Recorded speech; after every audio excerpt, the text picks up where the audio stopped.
এদিকে মৌলভীবাজার জেলা association of Toronto Ontario কানাডার বার্ষিক সাধারণ সভা 2025-2027 এর নতুন কমিটি ঘোষণা করা হয়েছে।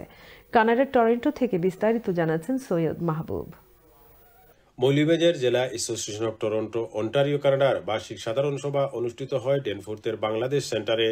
সংগঠনের বিদায়ী সভাপতি লায়কুল হক চৌধুরীর সভাপতিত্ব ও বিদায়ী সাধারণ সম্পাদক মুর্শেদ আহমেদ মুক্তার সঞ্চালনায় বিগত 2022-2025 সনের আয়ব্যয় এর হিসাব উপস্থাপন করেন।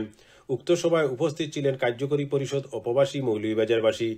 আরও উপস্থিত ছিলেন মৌলভীবাজার জেলা অ্যাসোসিয়েশন অব টরন্টো অন্টারিও কানাডার সম্মানিত উপদেষ্টা মণ্ডলীদের মধ্যে ইঞ্জিনিয়ার মোহাম্মদ রেজাউর রহমান, সাবেক পৌর কমিশনার মোহাম্মদ আব্দুর রব, শক্তিদেব, ব্রিগেডিয়ার জেনারেল অবসরপ্রাপ্ত সৈয়দ ইফতেকার উদ্দিন, ইমরান চৌধুরী, আলী কাউসার খান, সৈয়দ আব্দুল হামিদ শিবলু, ফয়জুল চৌধুরী, সুশীতল সিংহ চৌধুরী, সুদীপ সোম রিঙ্কু, মাসুক আহমেদ, মিলন আহমেদ প্রমুখ।